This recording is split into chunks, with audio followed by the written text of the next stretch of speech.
Good evening. Good evening. It's a pleasure to be here today. I think it's so very important that we take time in our community to remember things that have happened in our world and how they impact all of our lives, because you can't really keep your future clearly in view without looking in that rearview mirror.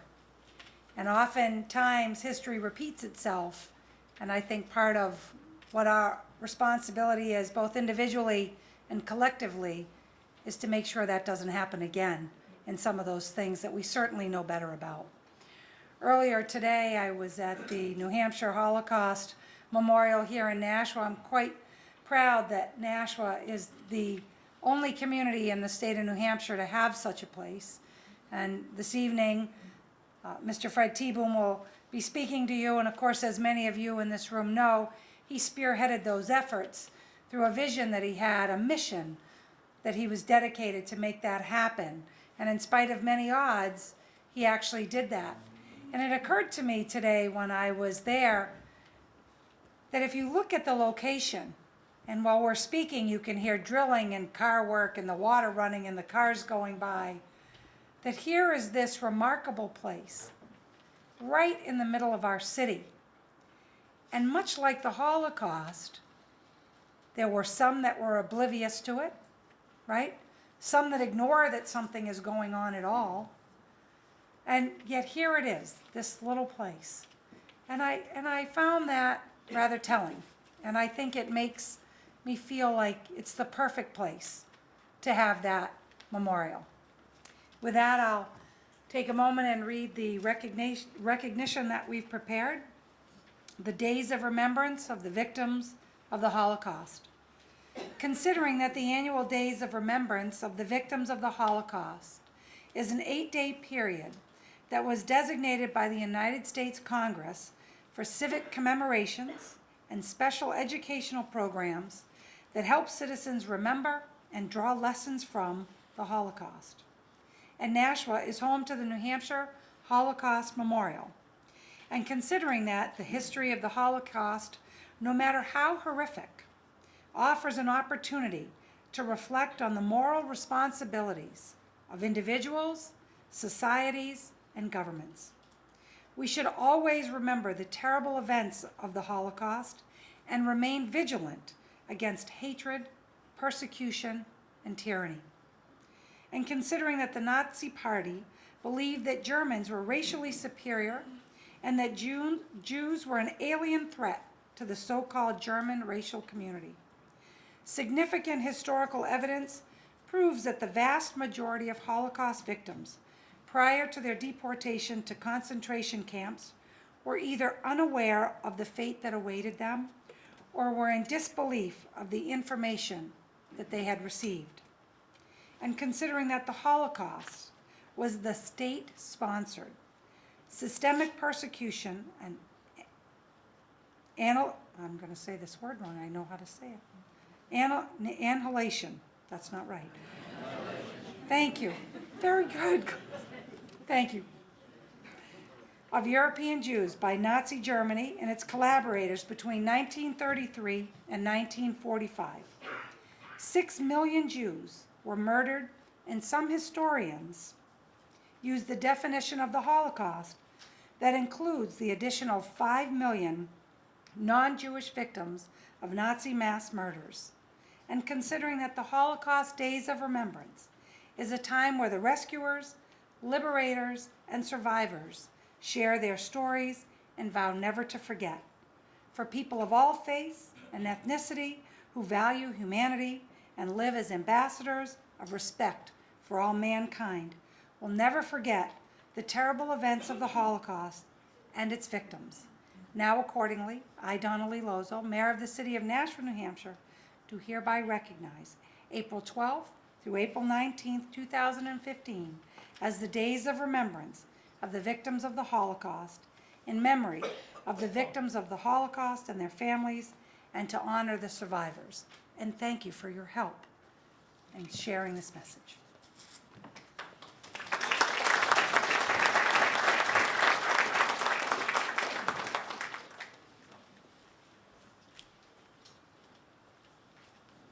Now we're going to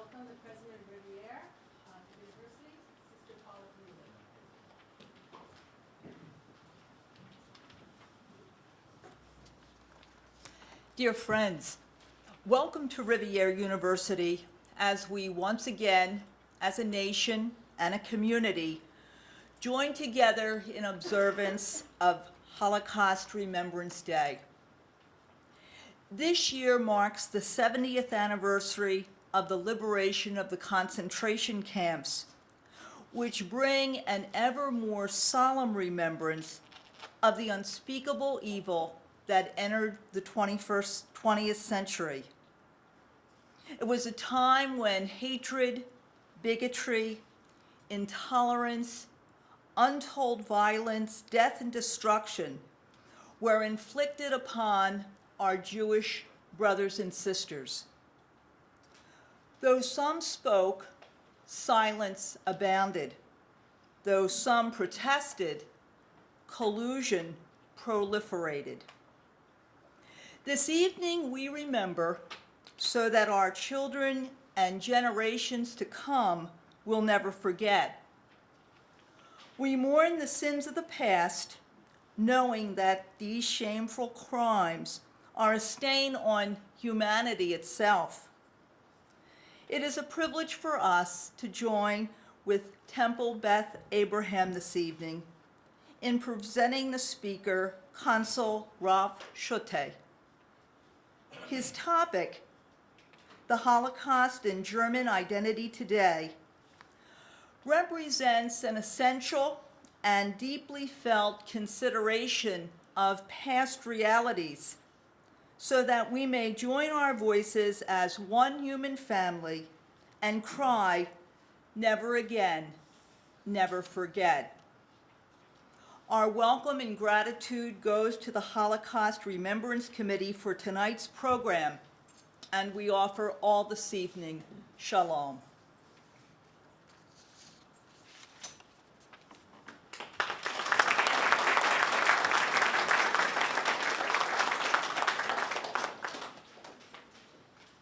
Thank you, and I'd like Fred T-Boom to come up. He is the founder of the Holocaust Memorial that is here in Nashville.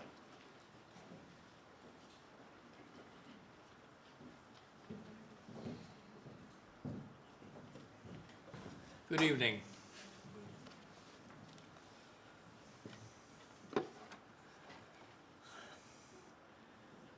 I am a child Holocaust survivor. I knew the real Nazis. The Nazis and their collaborators killed children without hesitation, without remorse. Hitler said, if you don't kill the children, you will not kill off the Jewish race, and then the children will grow up to kill you. The Nazis killed 1 million Jewish children, but they did not kill me. Last year, we dedicated the New Hampshire Holocaust Memorial, the first such public memorial in our state. Thank you, Mayor. According to the Telegraph, likely to rival some of the finest shrines in the Northeast. You can visit this memorial located just a few hundred feet from here. Earlier today, we held our very first Yom HaShoah remembrance on the memorial site. We expect to make this an annual event, and we will invite everyone, near and far, to participate. We'll have another remembrance this Sunday, 1 o'clock, different congregation. Now, we placed a new monument on this site that I call the Children's Monument, to commemorate the 1 million children tortured and murdered in ghettos and in death camps in the Nazis' deranged attempt to eradicate the Jews. When our children visit the memorial and look at the shiny black cube on top of the chimney bricks, surrounded by 6 granite walls, each inscribed with the name of a death camp. They see reflected the faces of children who stare back at them, stare back from eternity, and demand to know why their young lives were so brutally ended for no reason other than that they were Jews. They ask, why did this happen? But we can provide no rational answer. Look at the posters around here. Look at the faces of people, desperate. They're asking all those, they're looking at us from eternity. They're asking all those who look at these pictures, these posters, why did this happen? But we can provide no rational answer. Israel's Prime Minister Benjamin Netanyahu reminds us the following. He says, America worries about its security, but we worry about our survival. He said that in a joint meeting, before a joint meeting of the U.S. Congress. A tall, black monolith in a memorial implores us to commit to never forget what happened and to never again be defenseless. We pledge right here that never again shall Jews walk passively to their murder. Never again shall our innocent children be sacrificed through our collective inability to protect and to defend ourselves against evil. I will now ask everyone here to stand up, and after I mention the name of each of the Nazi death camps, I ask you to commit yourself, to shout out loud, to raise your fist, and to say, after I mention this death camp, never again. Auschwitz, never again. Sobibor, never again. Majdanek, never again. Belzec, never again. Chelmno, never again. And Treblinka, never again. Thank you.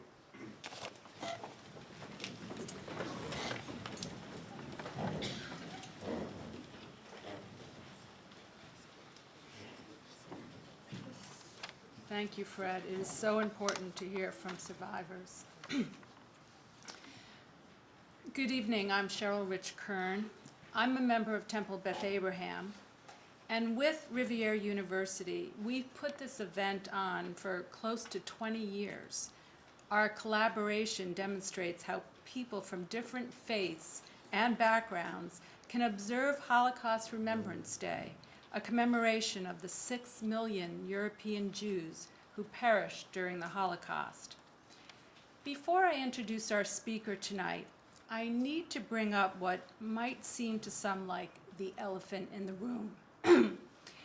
I've received some interesting emails this week from members of the community who are wondering why I invited a diplomat from Germany to speak here. The Nazis were German. And it's an undeniable fact. The Nazi regime wiped out what was then 1/3 of the world's Jewish population. And over 1 million of these victims, as Fred had said, were under the age of 13. I am from a generation that grew up in the specter of the Holocaust. As a child, I learned about the fate of my grandpa's sister, my cousin Sam's parents and siblings, my cousin Rosie's father and mother, my son's great-grandfather, all herded like cattle, gassed and burned. These are the images I grew up with, and they are my personal narrative as a Jewish American. The Holocaust is more than a history lesson for me, but in a global context, Holocaust Remembrance Day, or Yom HaShoah in Hebrew, is a time to pause and reflect about the roots of prejudice and stereotyping, and ask ourselves, how do we react today when human rights are threatened? Germany has to be included in that conversation. The Holocaust is part of Germany's history, and the response is part of our future. Today's Germans grapple with the heinous deeds of their ancestors. Many, like our speaker tonight, use dialogue and education to stand up against bullying and persecution. Our speaker, Rolf Schuett, has been the German Consul General for the New England states in Boston for the last 3 years. He has also served in Moscow, Tel Aviv, and the United Nations in New York, Rome, and San Francisco. Previously, he held several positions in the German Foreign Office in Bonn and Berlin. In 2004, as a visiting scholar with the American Jewish Committee, Schuett researched American Jews' relationships with Germany. We are honored to welcome him here tonight. Rolf Schuett.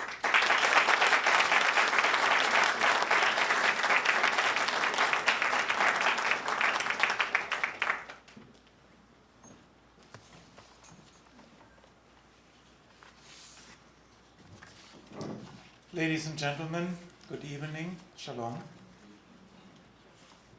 First of all, let me thank you for this invitation, and as has been pointed out, this is a joint invitation not only by a university but also by a temple Bet Abraham.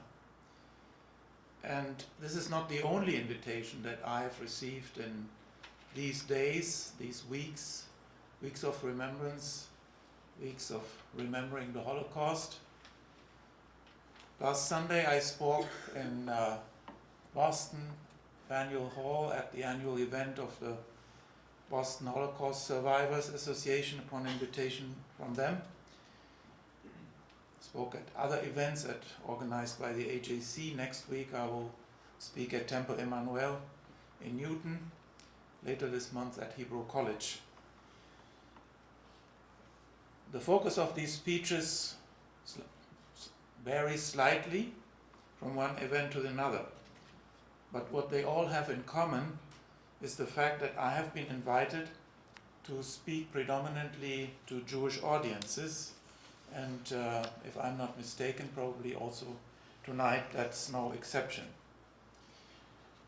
Even though I have spoken at many such events in the past, not only here during my current function, but also before, I by no way take it for granted that I, both as a German, as a person, and as the official representative of Germany in the New England states, am allowed to address audiences at events in the context of Yom HaShoah, Holocaust Remembrance Day. Events that most of all and firstly remember the victims of the Holocaust and honor the survivors, their families and descendants. The Holocaust, a synonym for the most horrible crimes committed by Germans and in Germany's name in all of my country's history. I can honestly say that I see it as a great honor and am grateful for these invitations, like the one to address you tonight. Just a few weeks ago, on January the 27th, approximately 300 survivors of the Auschwitz death camp assembled there in Auschwitz on the occasion of the 70th anniversary of the liberation of that camp in 1945 by the Red Army. Heads of state and government from 18 countries, among them German Federal President Joachim Gauck, came to Auschwitz to do what politicians not usually do. They came to listen to eyewitness accounts of Auschwitz survivors. On the same day, which is the International Holocaust Remembrance Day, in addition to the Jewish Yom HaShoah Remembrance Day, which is today, on that same day in January, a ceremony took place, as it does every year, in the German Bundestag, in the German Parliament in Berlin, when the German Parliament and the highest representatives of my country convened to dedicate our own Day of Remembrance to the victims of Nazi rule. In his speech at the Bundestag, our president said that, and I quote him, "There is no German identity without Auschwitz. Remembering the Holocaust remains a matter for every citizen of Germany. It is part and parcel of our country's history." End of quote. But I think that it is not only solemn events like the ones which took place in Auschwitz or Berlin in January or the former Buchenwald concentration camp in Germany last week, or the ceremonies around Yom HaShoah this week that should serve as a reminder of the Holocaust. There are many other ways in which people today, and especially the younger generation, can be exposed to what happened at Auschwitz, and maybe, in my view, maybe even more importantly, what led to Auschwitz initially, and what lessons should and can be drawn from it. Autobiographies, documentaries, feature films, interviews with survivors, and visits to former sites of horror can make past suffering accessible to young people and inspire them to open up their souls for it. This brings me then to the topic of today's event: German-Jewish relations today, 70 years after the liberation of Auschwitz concentration camp. I would like to give you the opportunity after my talk to make comments, observations, or ask questions, so I will not dwell in all detail on the issues. I would just like to do something that may be a little bit unusual for a speech, an official speech, is I would like to tell you a little bit about myself, about what made me finally come here today, my personal background. When I grew up in a small town in the very center of Germany, there were very few Jews living in Germany. Post-war Germany, West Germany, before the reunification in 1990, there were about only 30,000 to 40,000 Jews living in Germany. So very few people that were non-Jewish in Germany had ever an opportunity to encounter a living Jew. What we knew about it, what we knew about Jewish life, was basically through books, TV, school. And in school, in particular, the Holocaust was the center of what we learned about it. We did not learn very much about Jewish life, Jewish traditions, Jewish religion. Everything we knew was basically restricted to the 12 years of 1933 to 1945. So my first encounter with Jewish life, not only Jewish death, was when I traveled to Israel as a tourist. And then later on, after I joined the German Foreign Service, I had the opportunity to serve 3 years in our embassy in Tel Aviv. So you can imagine that that was a chance to really get acquainted with Jewish life in those 3 years. I later became Deputy Director for Middle East Affairs, came back to Israel many times. And during that time also I did a speech tour here in the United States. That was in the 80s. And I traveled to 15 cities in 18 days. and the topic of all over the country, from Boston to San Francisco, Seattle, to Houston, to Miami. And the topic was German-Israeli relations. And at that time, you know, after having lived in Israel, I realized something that was at that time surprising to me. That was when I gave this talk and when I heard the comments and the questions, I realized that many American Jews that came to these talks were very interested in it, but they didn't know anything about it. They knew a lot about Israel, they knew a lot about Germany and about the Holocaust and what happened during the Holocaust, all the misdeeds and the crimes and the horrible things that Germans had done, but they knew very little about what had evolved over the years between Germany and Israel as the Jewish state. That actually led me to the question, why is that? Because it was so different from my own experience in Israel. And so it was already mentioned, I wanted to go, if I had ever the time in my career, to do a little research about that. Why was there such lack of knowledge here in the United States among American Jews on this relationship? Why was it so important in Israel? And then, as you mentioned, the American Jewish Committee in New York headquarters accepted me during a sabbatical, to do some research on this question. And I published a little booklet about it. So I learned a little bit more, I think, about the German-Jewish relationship. And there are maybe three different aspects of that. The one is, of course, Germany and Germans and American Jews. The second one, Germany and Germans and Israel and Israeli Jews. And the third one, if I would like to say that, is non-Jewish and Jewish Germans. So I could address you tonight on all these aspects, on German-Israeli relationship, German-American-Jewish relationship, or Jewish life in Germany, and I will be most happy to answer questions and if you have any on any of these subjects. But I want to just limit myself to what are the common features and what are the distinct features in these three relationships. I think there is one common aspect in these three relationships which is shaping all three of them, and that is the Holocaust. My thesis is that the Holocaust memory is as important for all Jews as it is for all Germans. It is called a constitutive element of present-day political culture in Germany, and I just quoted our president, what he said in Auschwitz. I think it is a very important factor in personal and collective identity for both Jews and Germans, as the most harrowing experience in Jewish and in German history. So it comes to a very strange thing, I believe.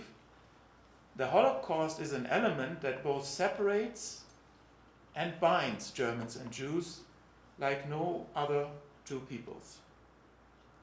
It creates a very special relationship. A special relationship, I believe, even for those that would rather draw a final line, speak of normalcy, or even forget. But there is one important factor. Despite this great importance of the Holocaust in personal and collective identity, my experience over many years is that the Holocaust as a topic is very seldom directly addressed in dialogue when a German and a Jew meet, at least when they first meet. But it is omnipresent. It's on people's minds, even if they don't talk about it. You mentioned the elephant in the room. That to me is the elephant in the room when Germans and Jews meet. There's always this mostly unspoken question, what is his attitude? What does he think of me? What does he want from me? Does he want anything from me? How does he judge me as a Jew, as a German? So I think this elephant in the room is always there, even if it's not very often directly addressed when Germans and Jews meet. But an elephant in the room can be a very difficult obstacle, I think, to a real and genuine dialogue.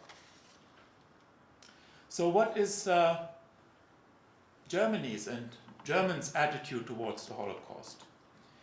All polls show that most Germans today know their past quite well. They know it through school, TV, films, media. The topic is widely discussed even today and finds great interest. There are many, many cover stories in our big magazines, like Your Time or Newsweek, whatever, our articles in Spiegel, about many different aspects of the Nazi rule and about the Holocaust. And in schools, it's very prominent in the curricula. A poll in 2012 showed that 95% of all Germans know the meaning of Auschwitz, and 2/3 of them have quite substantial knowledge what happened. However, 21% of those in the age group 18 to 30, 21% have little knowledge. Some say, well, this age group has no knowledge about anything, and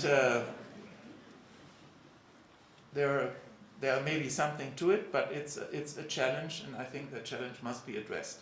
But nevertheless, overall, 95% know very well. Holocaust and Holocaust-related and World War II-related questions are very prominent in the media. Many TV programs these weeks, today through the internet you can watch German TV here as you can do anywhere. There are many, many programs on TV this week or last week on the 70th anniversary of liberation of Auschwitz or last week of Buchenwald. And there is an annual ceremony that I mentioned in the Bundestag on International Holocaust Remembrance Day. The Holocaust is very present in today's life in Germany. It's very visible when our president goes to Auschwitz, when the chancellor speaks at Dachau concentration camp, even during the electoral campaign, during her last elections. There's great interest in not only the Holocaust, but also in Jewish life. Those of you that may have visited Berlin know that in the very heart of Berlin there is the big Holocaust Memorial. That was erected 10 years ago in 2005, and in only 5 years it had 8 million visitors. And 100,000, I just looked at the most recent statistics, 100,000 visitors per month go to the museum, which is similar to Yad Vashem Museum, smaller, but which is underneath the memorial every month.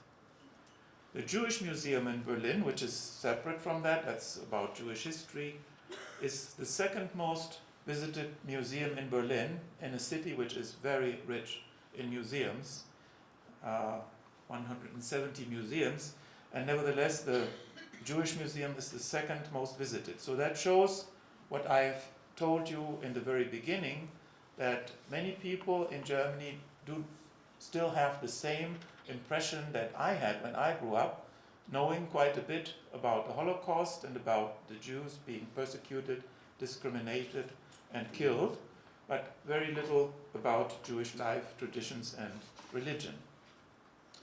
Nevertheless, it is quite clear that remembrance of the Holocaust becomes more of a challenge in times when only very few eyewitnesses and witnesses, historical witnesses, are alive.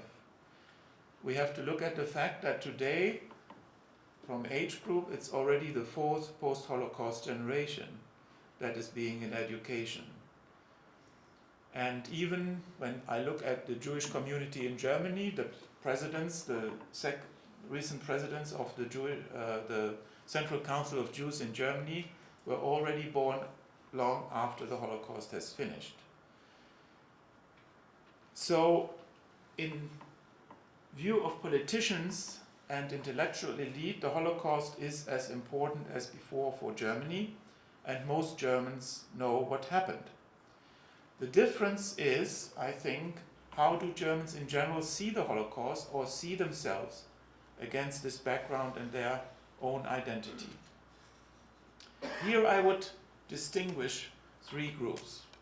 there is certainly the first group, which I would call a radical right-wing fringe, neo-Nazis you may call them. When you look at election results, what I would call the neo-Nazi party in Germany in the last elections got 1.3% of the vote. If you compare that with right-wing parties in other European countries, it's still very small. It doesn't mean anything because it is Germany and it's not France.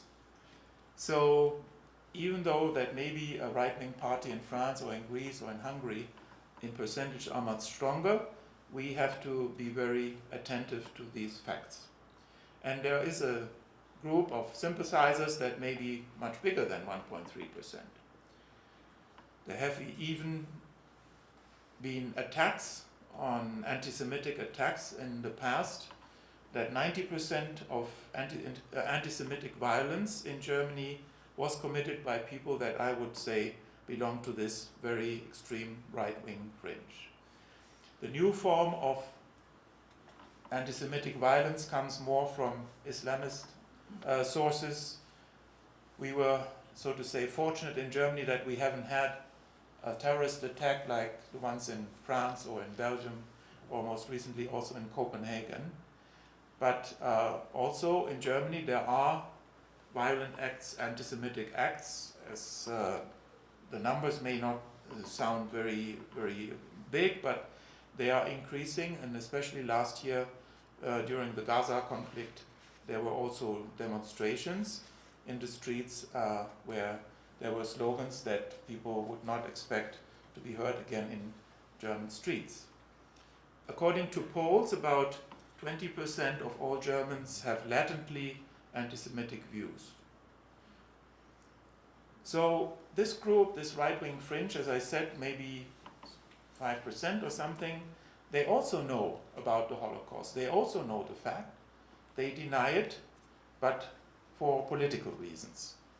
Like the former Iranian president, Ahmadinejad, I think was in the same, he knew that the Holocaust happened, he denied it because he wanted to use it for political purposes. If you're interested, I can talk about anti-Semitism in more detail later on. That brings me to the wider, the bigger group in German society. I would say 2/3 to 3/4 of the German population living today.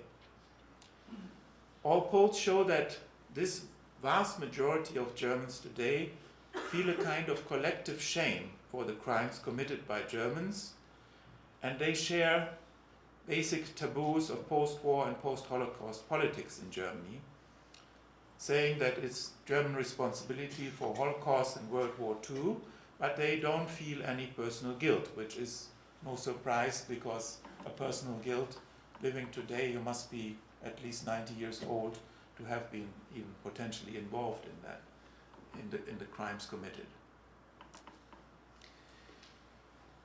But this vast majority, on the other hand, resents being lectured.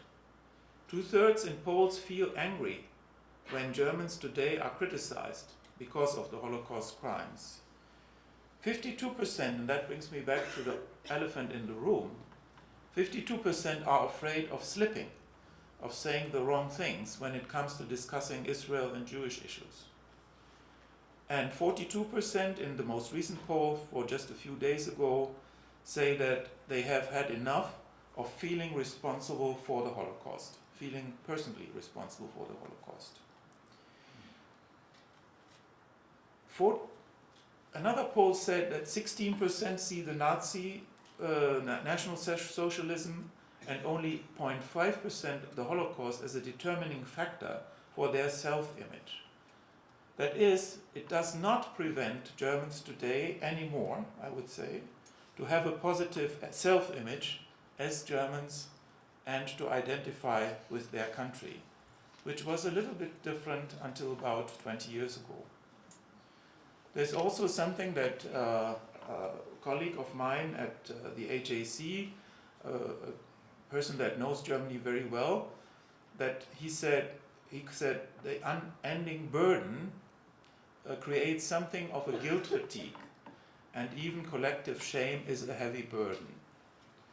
So the changes in this attitude are also visible towards Israel. Especially the younger generation no longer shares the widespread past taboo of not criticizing Israel or any Israeli policies under any circumstances. Can go into that later on. So summing it up, I think that the vast majority of Germans today know the Holocaust, and they think that they live the lessons of the Holocaust in their daily life, in our political system, by taking the right decisions, by living in a tolerant society. So their identity is determined by Germany's decent present and not its shameful past. They think that they have learned the lessons and reflect them in daily life, as I said, in a tolerant society, and reflect them also in political decisions. It's very interesting in Germany when you follow debates that also go on here in the United States or in other countries. Let's take one example only. Here in the United States, there's the debate about assisted suicide. In many states it has been legalized, in other states there are referenda about it. And we have the same debate in Europe. We have in Switzerland, in Belgium, in the Netherlands, it's all allowed basically. In Germany we have the same debate, and when you listen and look at the arguments, for example in that debate, the arguments in the United States, in Switzerland, in the Netherlands, and in Germany are all the same. There are people that have good moral reasons to advocate for it and to advocate against it. But when you look at the German debate, there is a reflection always of the past.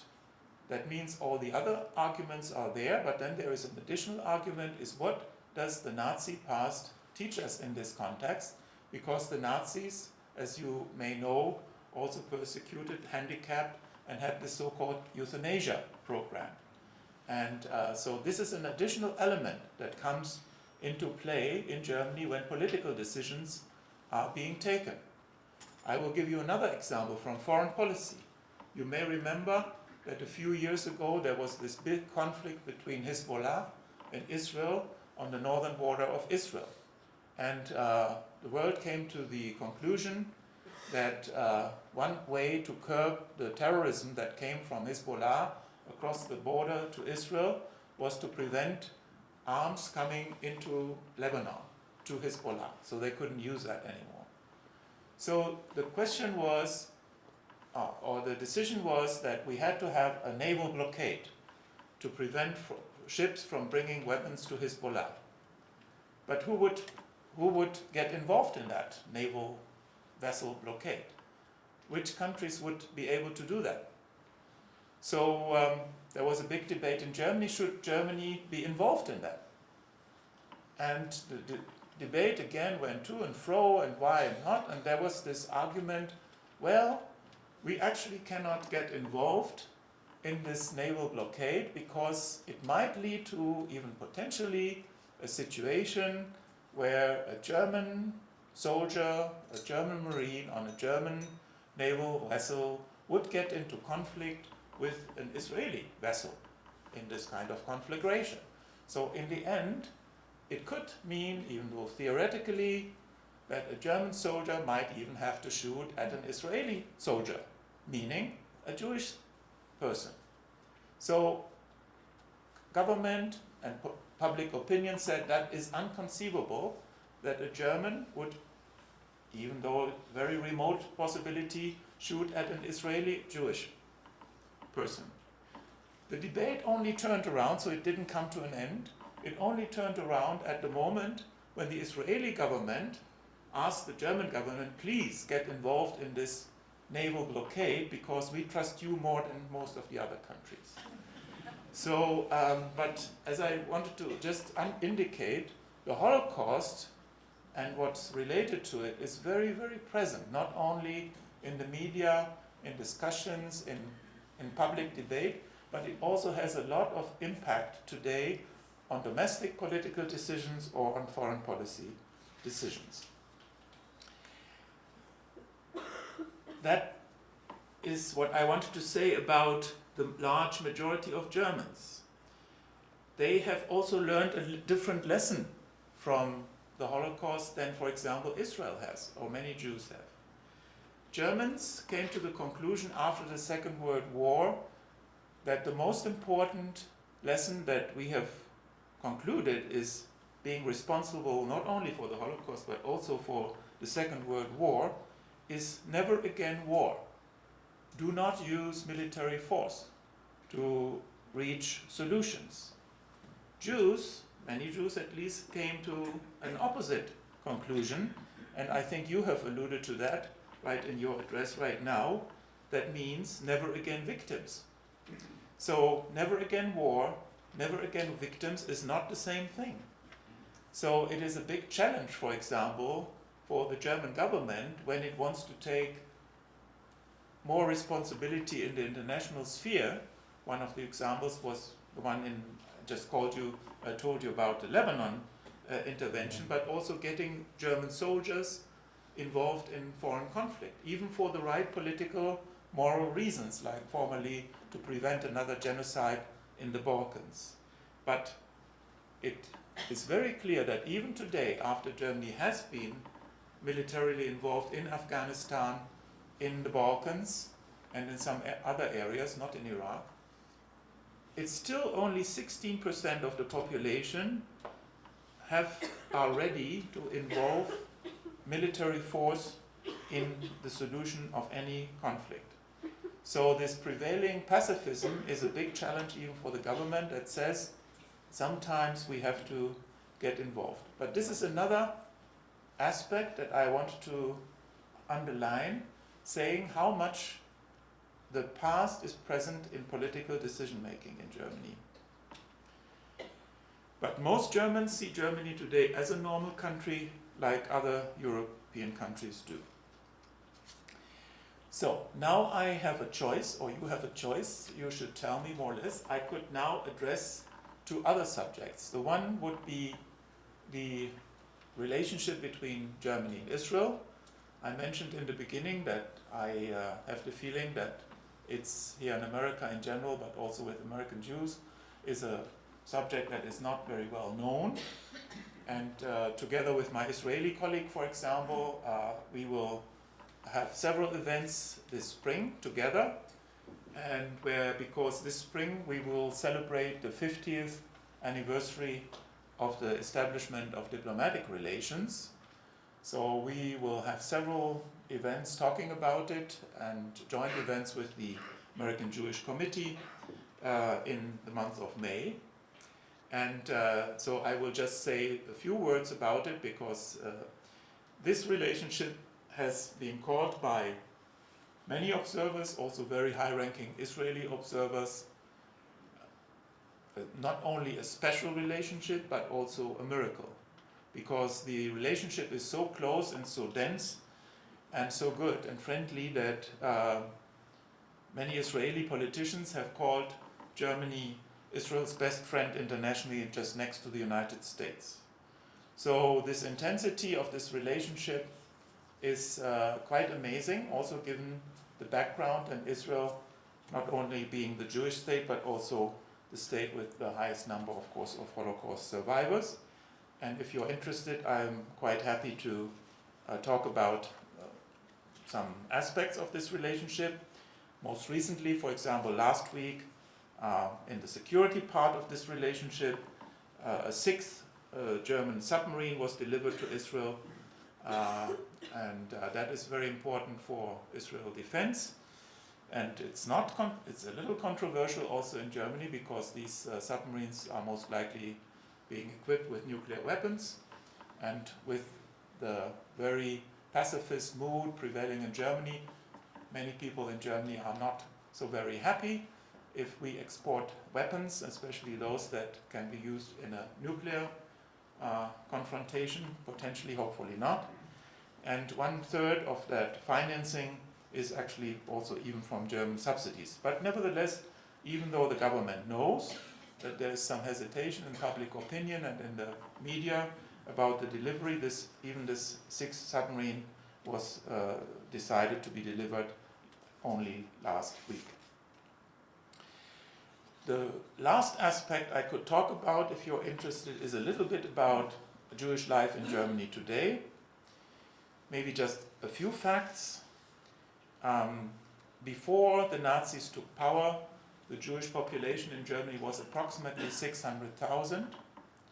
And as we we can see in that one image there in the back, it says that 210,000 of these German Jews were killed in the Holocaust. Many others left, were fortunate enough to leave early enough or somehow survived and then later. And I said in the very beginning that the Jewish community in Germany was relatively small until 1989, 1990. That is the time of the reunification of the country. It was only 30 to 40,000. And even that small German Jewish community was not in its majority, were not in majority descendants of the German Jewish community of the pre-war time. But even those that, these small group of 30 to 40,000 basically were families that were from displaced people from the camps that somehow ended up in Germany, even though they originally maybe wanted to go to Palestine or to the United States, but then for one reason or another stayed in Germany and set up a small Jewish community. After the reunification of Germany, the Jewish community in Germany grew very rapidly. In many years after 1990, the influx and the immigration to Germany of Jews was much higher than to Israel. The main reason was that many Jews came from the countries of the former Soviet Union. As a part of making amends to what happened in the Holocaust, Germany had decided to adopt a very special law that would allow Jews living in the former Soviet Union to immigrate freely into Germany without any, about 200,000 people came from those countries, and you can imagine what happened.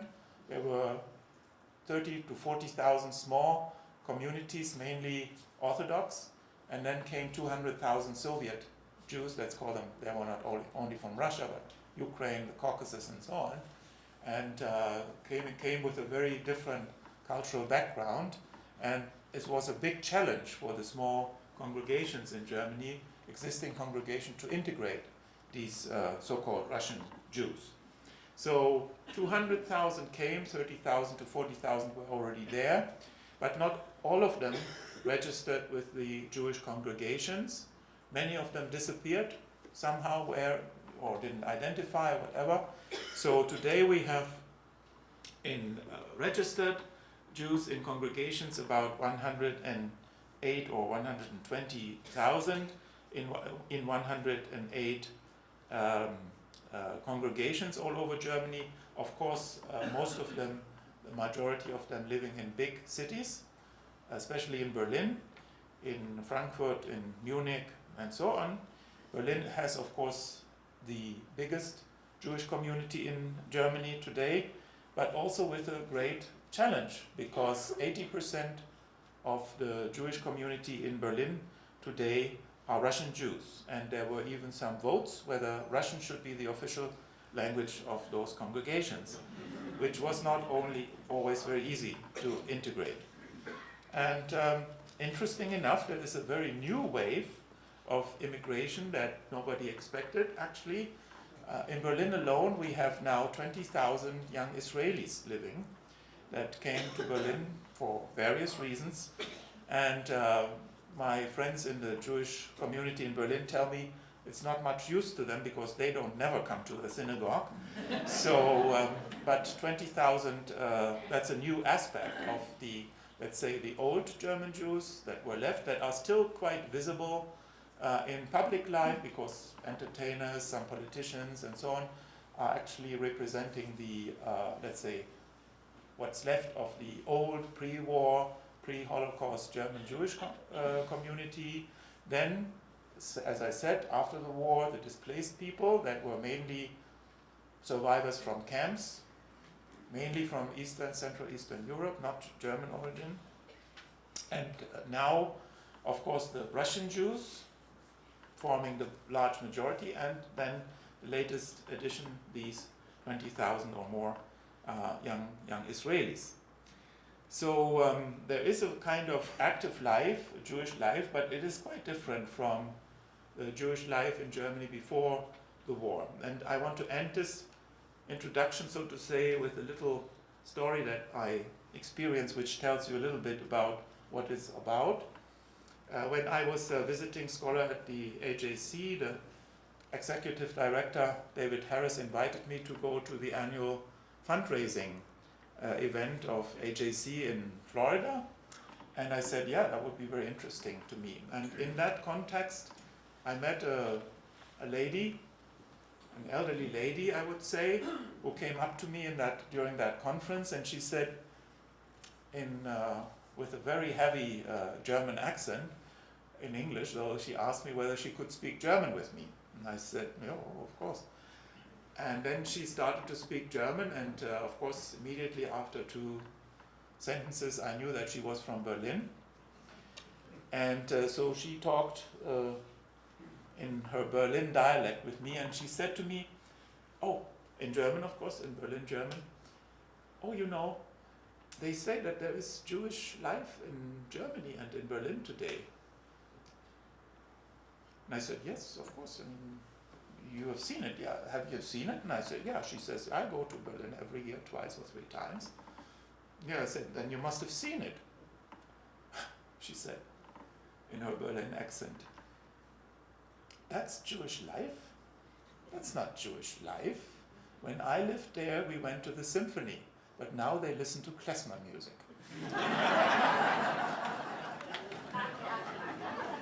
Thank you.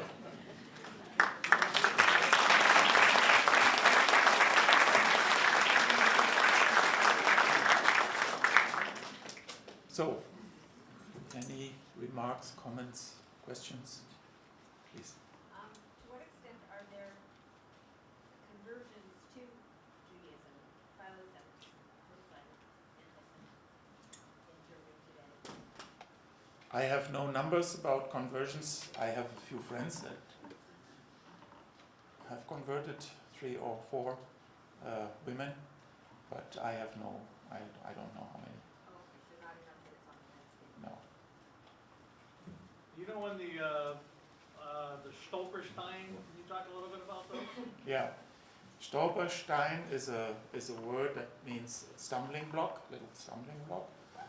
And that is something that was probably invented about, I would say now already 15 or 18 years ago. These are little pewter, no, not pewter, missing, that's brass. Yeah, little brass plaques that have names of people on it. And you would find them in many German cities now, especially also in Berlin, in front of buildings or houses where Jews lived that perished in the Holocaust. And it just has the name of the person, and sometimes they are, as you can then see, that they're in the pavement, and you can see that whole families with names, several names of the same last name, and whole families that were deported and then killed in concentration camps, because they usually have only the names and then the dates, or life dates, you know, when were they born and when they died. And this is one way, actually, as I mentioned before, in times when not so many witnesses can give personal accounts of what happened, many experts and pedagogical experts came to the conclusion we have to personalize the Holocaust in a way, because a figure like 6 million is inconceivable. People cannot imagine a figure like that. But if you take individuals that have names, that have a personal story, like the Anne Frank story, for example, is for kids or young people a very moving experience to read that book. But the Stolpersteine, for example, these stumbling blocks, is also to show that these are people that lived in the house where you live today, and you pass that street, and that should remind you of humans, of people that have names and are real people that were killed in those days. So this is one of the attempts to, let's say, personalize what is otherwise inconceivable. Yeah. The Israeli part of me wants to thank you. I know that there's been a lot of youth who come to Israel and they volunteer their time. I know that Israelis are going now to Germany and enjoying their time there. My question, though, is as we witness the rise of anti-Semitism again in our time, is it possible that Germany, and what you're doing is very important, is it possible that Germany might take the lead in squelching anti-Semitism around the world? Well, you must be realistic that the politicians in Germany try everything. You know, I could give you many quotes by our chancellor, both in the Knesset and at home. There was a rally recently in front of Brandenburg Gate, where our chancellor, our president, the chairman of the Jewish community, the chairman of the Muslim community, all came together after the attacks that happened in France, and expressing themselves that anti-Semitism is not only against Jews, but it's against the values of our societies, and that it's absolutely intolerable, and our president would do the same. And you have ceremonies and so on. And you have programs in schools, you have education and so on.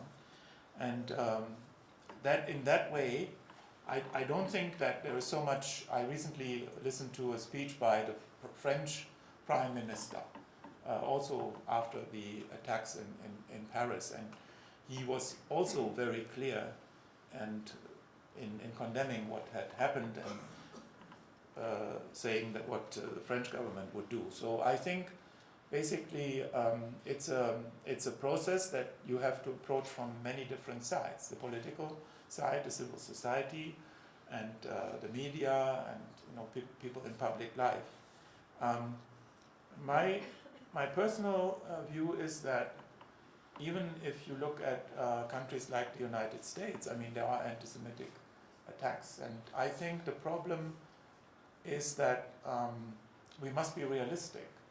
We will never live in paradise. We have to do everything to minimize radical beliefs, whether they come from traditional anti-Semites that have the old views, or whether they are inspired by Islamist thought, whatever. And but I'm personally, that's my personal opinion, there will always be people in a society that will not like minorities, whatever the minorities may be. There will always be xenophobia, there will be anti-Semitism, there will be homophobia, there will be even prejudice against women, although they are not a minority but a majority. But what we all have to do, and I think what the government in Germany at least does, but I think also other governments, is trying to find the background and trying to find methods like through education. That is the most important part. For example, let's take the example of Germany. Germany, of course, has this very particular past, everything that's related and led to the Holocaust. So people are very aware of it. But studies, and psychological studies, have shown that the teaching of the Holocaust alone does not make you immune to anti-Semitic feelings. You have to have other approaches in addition to that. That's not an automatic given. And in Germany, for example, we have to struggle with the fact that many people in the immigrant groups from Islamic countries don't share this German past at all. They say we have nothing to do with that. Our parents came to Germany from whatever, Turkey or other Islamic countries in the 60s. What do we have to do with the Holocaust, and why would that be our responsibility? And that is not our history. And it's a very big challenge for educators, for teachers, to say, well, you are now living in this country and you want to live in this country and want to be a citizen of this country, so you also have to share that part of this country's history. But it is not easy. I read many accounts by teachers when people say, but no, my parents came from Palestinian, and we have no, it should be the other way around, that you should feel pity for us. And so it's a big challenge. And the only way I think one can do is what the gentleman in the back has alluded to, and what I've tried to explain is you have to make it a personal story. It's not important whether it's a Jew or a Muslim or a Christian. It's an individual persecution and humiliation and infringement on human rights. And then you may be able also to have an educational success. That's my personal view on that. Since you're talking about education and we're on a university campus, I want to ask you to talk a little bit about what happens in college campuses and in Germany in particular, but also just in the context of what happens here with respect to Israel and some of the anti-Semitism and in European countries as well. And not just the students, but also the professors. And I'm just wondering, I know that Germany has some different rules, if you will, about what you're allowed to say and teach, but I'd like to hear a little bit more about that, because I think it's a big issue for us and in Europe, and I just wonder how it is in Germany. Yeah, also one of the differences that you've just alluded to is that we have a law that, for example, makes Holocaust denial a crime. So if you do that, and there are people sitting in jail for doing that. There are even some very famous, I would say rather infamous people, but quite known people from society who are jailed for Holocaust denial. And so some people here in America in discussions tell me, well, that's an infringement on the freedom of speech. Well, I say that maybe that is so, but there are different, human rights, and to trample on other people's dignity is also maybe an infringement on human rights, and that you cannot just say one human right is more important than the other. But that's a different story. I know what you're also talking about, because I follow, of course, the debates here on campus and divestment and these things. Honestly, I don't think that we have that debate in German university. I've never read any article about that. I may be wrong. Maybe it's not reported, but I have never seen that. So I cannot say how on campus this would play out like I read here on some American campuses. Because I think what happens is you may have the great education system of getting everybody through high school, but then a college environment is different, and that's where different thinking comes into play, and that's where there's such an issue. But I appreciate that's not maybe why the relationship with Israel, and also just. I mean, I don't want to be. I mean, there is criticism of Israel, no question. That would be on campus or off campus, and of Israel or Israeli policies. The settlement policies definitely are not popular at all. Nowhere in Europe, nowhere. And so people in the past, let's say about 20 years ago, German politicians would say, well, we, because of our past, would not be in a position to say anything critical about whatever Israel is doing or Israel's government is doing. And in some aspects, that in regard, for example, with regard to the settlement policy has changed. So there is open criticism by large majorities in all European countries of that particular issue, or people will also say that they cannot, most of the majority would say that that only the two-state solution can be a lasting solution of the Israeli-Palestinian conflict. I think that has evolved over the years. So in that case, I would say that not only public opinion, but also government views on certain aspects of Israeli government policies have become much more critical than they were in the past. I need to ask you a difficult question. Adolf Hitler did not stand in every street corner and told Germans to kill other people. I think mass hysteria over that country. Mass hysteria. My difficult question is, do you think there is some flaw in the German character that this happens? Well, that is the Goldhagen thesis. And if that was the case, I would not stand here today.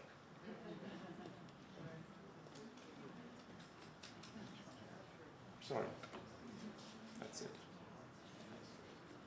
Could you repeat the story about the Germans donating a submarine to Israel? Yeah. A nuclear submarine? No, the submarines in Germany is a non-nuclear power. We have, already in the 50s, Germany has decided that we would never acquire nuclear weapons. The submarines are non-nuclear submarines, but they can be equipped, of course, with missiles that carry nuclear warheads. And they don't leave with nuclear warheads when they leave Germany, but what the Israeli Marine does with them, we don't know. Let's put it this way.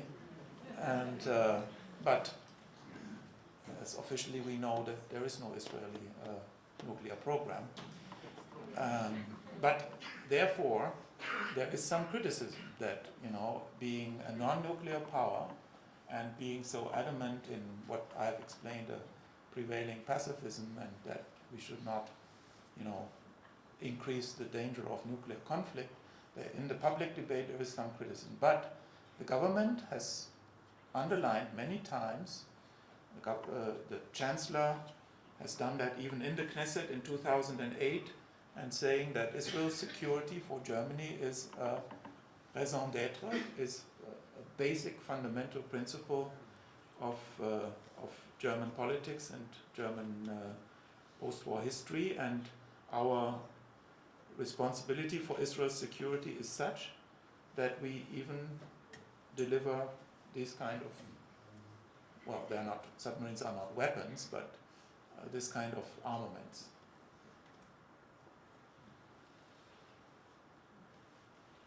So Germany is a kind of an economic engine of Europe in many ways, and Israel has a phenomenal R&D aspect of their economy. Could you talk a little bit about how those two phenomena kind of come together? Because Israel does export, they're a tremendous exporter of patents and ideas and blah, blah, blah, blah. And Germany is an industrial state. So can you talk a little bit about how that connection has helped both countries and to build a better relationship because they work together? Yeah. This cooperation in the field of science and research is actually even older than the official relationship between Germany and Israel, which is now the 50 years that I have spoken about. It goes back to the early 60s, when the Weizmann Institute, for example, and the German Max Planck Institute started to closely cooperate. And it has expanded in many different fields. There are many Israeli researchers, scientists that go to Germany and vice versa. And it has gone to all the Israeli universities are partnering with German universities in science and research. And also, when you look at the more applied form, like, let's say, high-tech cooperation, of course, two highly developed countries like Germany and Israel, or the United States and Israel, of course, are cooperating in many of these fields. I cannot give you now very specific examples, but for example, but Germany is Israel's biggest trading partner also in Europe by far. And so part of that, of course, is in high tech. And I remember when I lived in Tel Aviv, my neighbor was Steff Wertheimer. I don't know whether the name says anything to you. It's one of the German origin, so-called Yekes, who has an industrial park in Israel and has, but he also, he has invested quite a bit in Germany now. And so it's a two-way street. He's a high-tech, entrepreneur, also supporting a lot of startups and so on. And as I see also here what is happening here in the Boston area with lots of startups and so on, that happens also between, let's say, cities in Germany and Israel. But as startups are usually quite small, I cannot give you now very specific examples. I know a lot of Israelis of the 20,000 that live in Berlin are actually active in that field.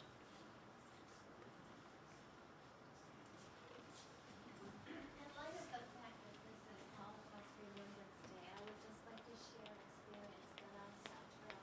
Can't hear you. Traveling in the Czech Republic about 5 years ago. In light of the fact that this is Holocaust Remembrance Day, I'm sharing this. I was with two women and we were in the Jewish Museum in Prague. And we were looking at several of the artifacts that were from the recent, probably from the 40s.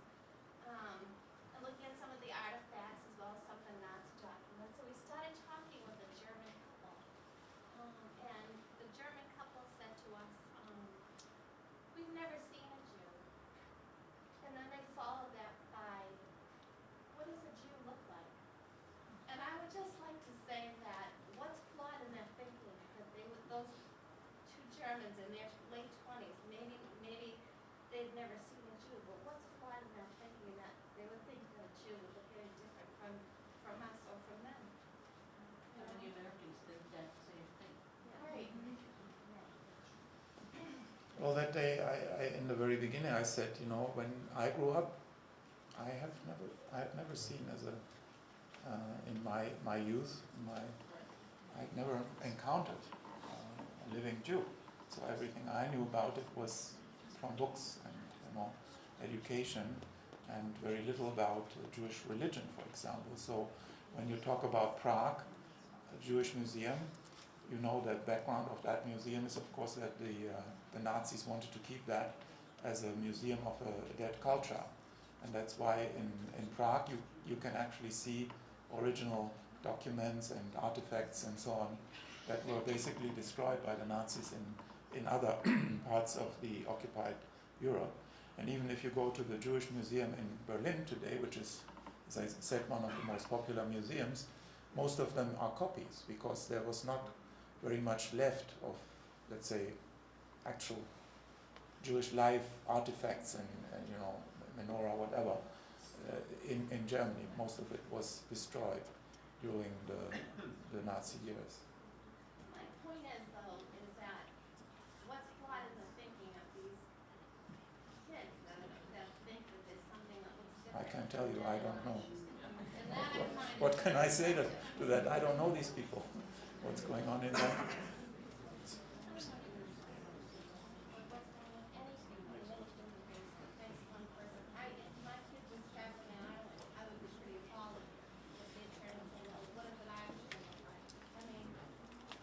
Don't they all have red hair? Okay. In 1999, I was in Poland, and at that time, the Ronald Lauder Foundation had established schools and hotlines for people who were acknowledging and rediscovering their Jewish roots. There were people I met who said, I don't have Jewish ancestors, who were going 3 times a week to the Ronald Lauder classes. Has there been anything like that in Germany for people who hid their Jewish ancestry a while back, but now are coming back into that identity? I think the situation in Poland and Germany is completely different. I think there were very few, as I said, very few Jews living in Germany, in post-war Germany, but they identified as Jews and they were Jews. But coming once back to your question, the Jewish Museum in Berlin only a year and a half ago had an exhibition, and that was very controversial. Maybe some people in the room have been to that exhibition, and it was they put a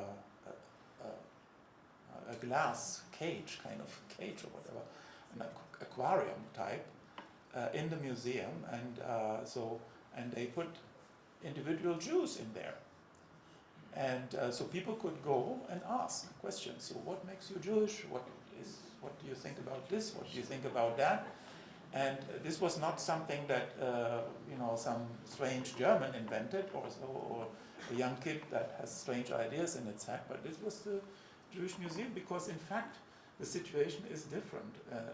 When you live in a society or in a country of 81 million people, and you have only 30,000, a minority of 30,000, you have no concrete image.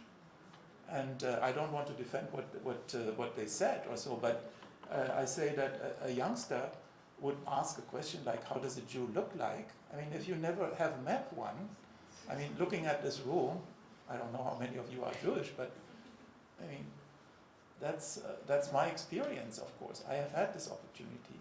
But if you meet an Indian, you say, what does an Indian look like? And then you would say, well, there are North Indians and South Indians, and ones have darker skin, ones have lighter skin, or whatever. I don't personally find this question so very terrible, I must say. I have so enjoyed all of your comments and all the information that you have given to us. I think that I was hungry for it, and I never really knew until you stood up, and I really appreciate it. However, I'd like to add in for this woman when recently we were in Prague, and we went just outside of Prague to Terezin, and we're very chatty, and there was a woman there with a 13-year-old, and we introduced ourselves when we were chatting, and she said to me, this is my 14th I'm from Berlin, and this is my 14th grandchild that I have brought here, because it's very important that everybody understand what happened. And I just think that that's the other side of the story, just as there are two sides of every issue. So, and I thank you very much. That's a good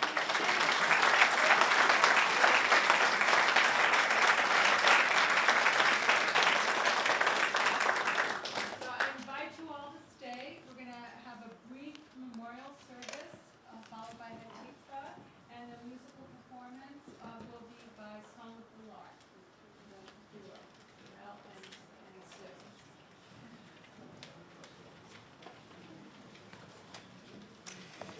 I want to say thank you for all of us, to our speaker, to Consul General Schuett, and for your thoughts and catalyzing this evening. Thank you to Mayor Lozo for being here, and particularly to our hosts, our partners here at Rivier College, Rivier University, to Sister Paula. And to say a special thank you for all of us, to Cheryl Rich Kern, and to Brother Paul Demers. Brother Paul, are you nearby back there, who has been our other partner here, for putting this together with such devotion, to our duty of remembering and repenting and joining together here each year. And I want to just take a moment to bring us from direction up here into what we've been listening to and talking about, to ourselves, all of us, and to memory. We're here together marking the memory of the Holocaust in peace and in brokenness, in peace as sisters and brothers, children of God, all of us, men and women of faith. We're here in shared quiet for a few more moments, in disbelief, bearing witness, again, to a crime against the Jews and against humanity, and a desecration of the name of the Holy One. We mourn all together, all of us who are here, as one for those who were murdered, Jews, Roma, gay people, disabled, political opponents of the Nazis, and we are despondent that the human spirit could descend so low, and we are aching for those who lived but were broken, who lost their families, if not their lives, their spirit, and their faith or their God. And the other way that we are here is not only together, all of us the same, but here as the family of Jews and our friends who are here to comfort us on this day of Yom HaShoah. We remember and mourn the Shoah, people we knew, members of our own families, 6 million Jews. We think and we're concerned still, as has been mentioned today, about things that have happened just in the past year. Anti-Semitic murders of Jews in synagogues and other places, in Paris, in Copenhagen, in Yerushalayim, Yer HaKodesh. The threats and the words and the weapons from Iran. And yet 70 years later, we have denied Hitler his posthumous victory. Jews live free in the land of Israel, in the United States and other lands. The incredible flowering of Torah and Jewish creativity and culture. But we are not yet healed. We ask why us, and we dedicate ourselves not to forget, and to see our image as Jews in all who are hated and murdered, or hated and brutalized, hated and bullied, hated and marginalized. And so, as a Jew, to those who have come to be with us, thank you for comforting us and helping us know that we are not alone in our day of great pain, in a world where there is still anti-Semitic violence. It is important to be here together. It's not easy to come here and to mourn. It's not easy to remember to mourn after we've heard so many hopeful things and we want to walk so much forward from here in hopes. We are here in a legacy as victims in our shame, as murderers and collaborators and bystanders in our shame. But I know that we are all willing to be here, even in our shames and in our guilts, for ourselves or for our ancestors, if we can truly honor those who died by making sure that we save the next life from hate, whether it's here in our city or anywhere in our world, whether it's Jews or Yazidis, Christians or Muslims. So we will light these candles to remember the fires and the light of each soul taken in the Shoah, and to shine through this light, a penetrating light, back onto ourselves. The light of Ayeka, where are you? A light to illuminate the part of each of us here that is hardest to see, but hopefully today and tonight a little easier, the part we need all to see as we take in this gathering, as we notice each of us who has taken the time to be here, to tie ourselves through this light together against murderous hate, so that we, through our lights, outshine even the most unthinkable darkness in our world. I want to invite up to light, first of all, if there are any survivors of the Shoah who are here to stand. I invite you to come and to be with us, to light a candle. I would like to invite our hostess, Sister Paula and Cheryl as well, to be up here. And if there are any young people at all, people yet here in their teens and 20s, to come and to take your responsibility for remembering and for walking forward, I want to invite you to come up and help us light these candles. And I want us all to stand.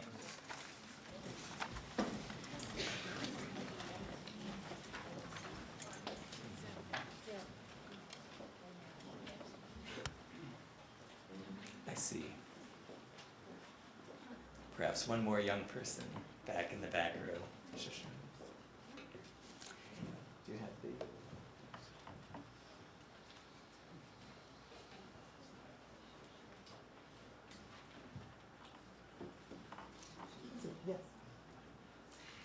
El male rachamim shochen bamrumim hametzei menucha nechona tachat kanfei hashchina b'ma'alot kedoshim utehorim kezohar harakia mazhirim lenishmot kol acheinu b'nei Yisrael shenitbechu v'ashoah anashim nashim v'taf shenechneku v'shenisrefu v'shenehergu Shemasru et nafsham al kiddush Hashem Began Eden tehei menuchatam Ana Baal harachamim Hastirem beseter kanafecha leolamim Utzror bitzrach chayim et nishmotehem Adonai hu nachalatam V'yanuchu v'shalom al mishkavotehem V'nomar Amen.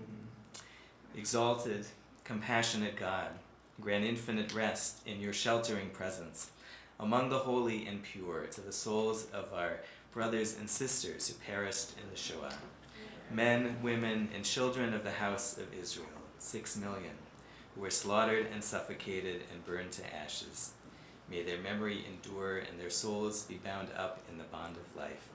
May they rest in peace. And we say, Amen.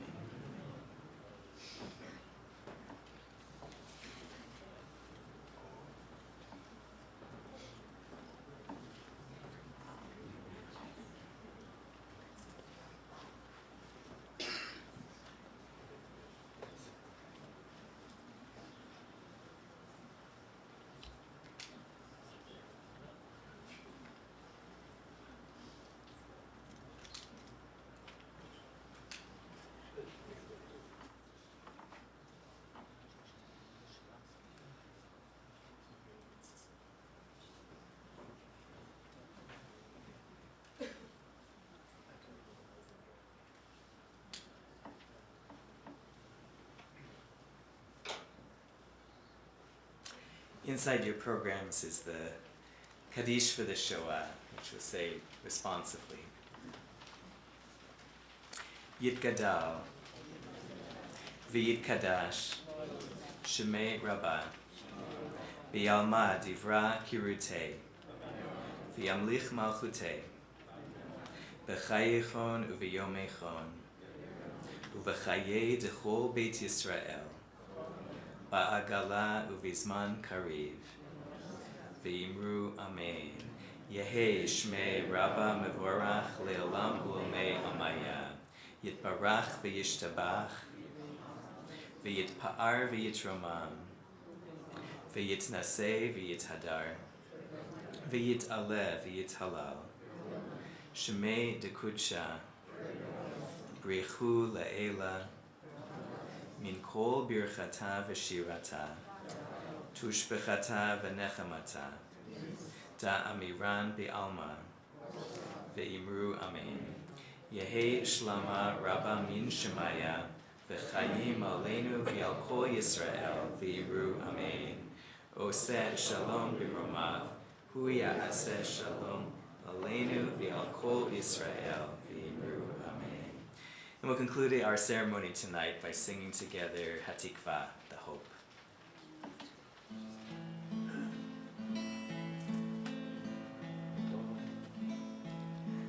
Kol od balevav enima, nefesh Yehudi homiya, ulfatei Mizrach kadima, ayin lezion Sophia.